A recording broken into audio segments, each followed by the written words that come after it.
Well, hello there, cosmic beings. It's Shiloh Sophia, and today I wanted to talk about how ideas become form.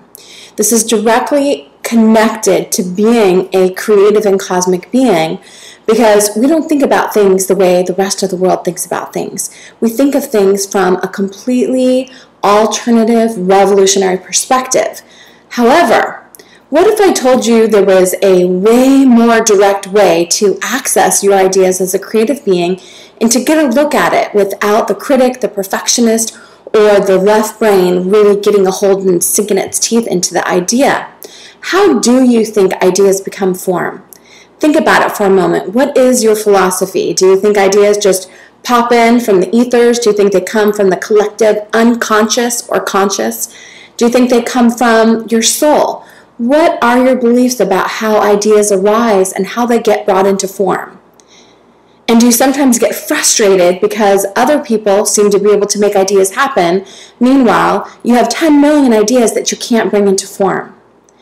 I think a lot of times the solution is really quite simple in that some of us who are visionaries and big thinkers think so many big ideas that we can't figure out how to get a concept through so that it can get into form, so that it can be manifested. So let's look for a moment at the concept of how an idea might come into form.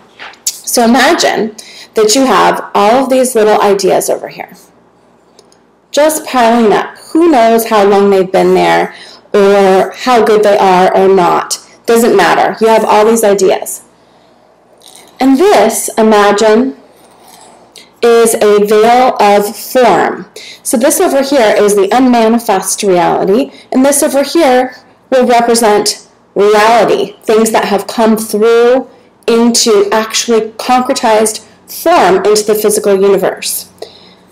Do you feel like you actively get to choose which of those ideas comes into this realm of the between worlds place and enters into the physicality of the realm in order that it can be manifest, begin to resonate, and begin to grow and to take on matter that will actually sustain the idea in happening? So what about that? Will you imagine for me a moment, something that you've been wanting to make happen? Something that you could not figure out the pathway to, something that you were looking for direct access and it didn't seem to just be coming through. Let's do that practice then together. Imagine this idea, and I would love for you to pick something that you really, really, really desire or that you want or that really lights up your soul fire. Let's pick something you really are excited about. And then let's imagine that that idea is going to come through, filtering through first your right brain and then your left brain. So imagine these little particles of ideas regarding this specific idea are going to percolate through, and they're going to go through a passageway from your right brain over into your left brain and then your right brain to your left brain and moving back and forth and back and forth. And of course it'll be opposite for you. So locate first your right brain. And imagine that idea coming through your right brain and entering into this domain of the veil between the worlds, the mystery zone. Since you have brought it through the right, you're going to let it move back and forth between the right and the left and see how that idea feels as it moves between the left and the right brain. How does the right brain think about it? How does the left brain think about it? And mostly what we're trying to do while the idea is in there between the veils is to get a look at it from a new perspective. What does it look like when you choose to look at it from both sides? What does it look like when you choose to consciously, actively, as a creative being, move it from one domain into another through your conscious choice? And now imagine if you could, through choice, actually pull that idea over into manifest form. Pull that desire into form. Now imagine that you were able to do that. What does it look like when that idea is manifested into form? What is the shape the idea takes on? What does it look like? So let's do a little journey together to see what it looks like if it's actually come true.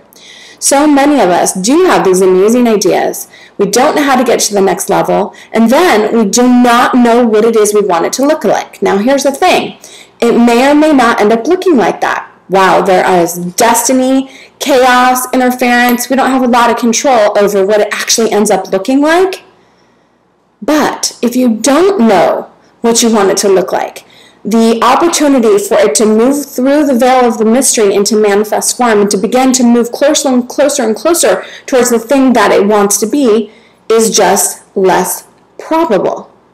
So think with me now, what is the form of that idea? If that form was in action, if it was actually happening, if that idea was realized, if it was rolling, if it was happening, if you would be like, hey, Shiloh, guess what? That idea manifested, it moved through, and I am making it happen. I'm so stoked. Here's what it is. Allow yourself to visit the idea in its fullness.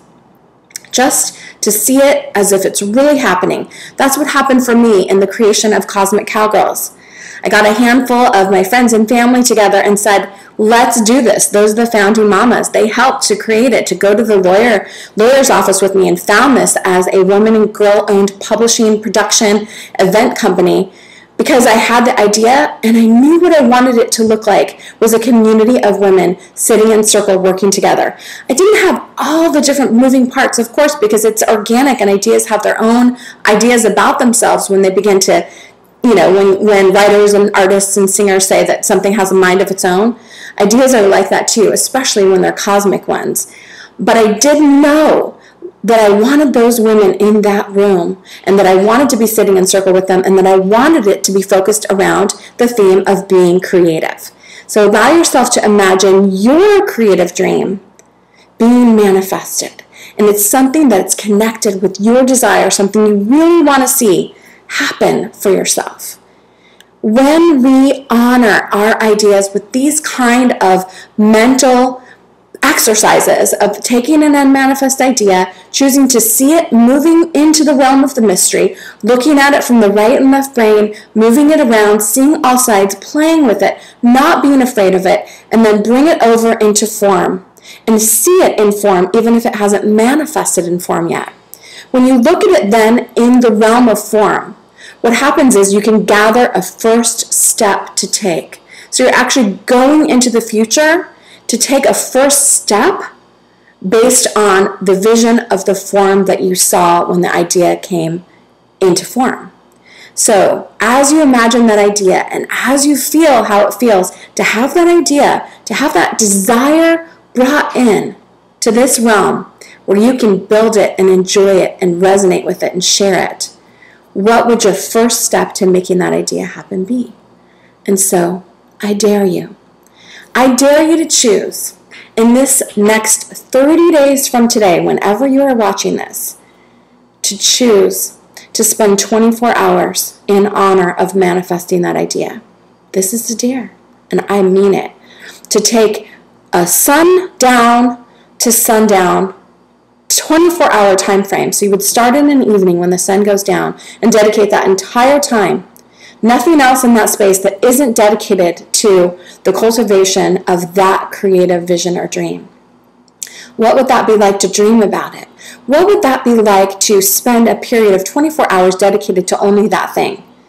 In our life, we have so many things we want to create, but how often do we stop and really spend like just 24 hours dedicated to the cultivation of that dream becoming a reality?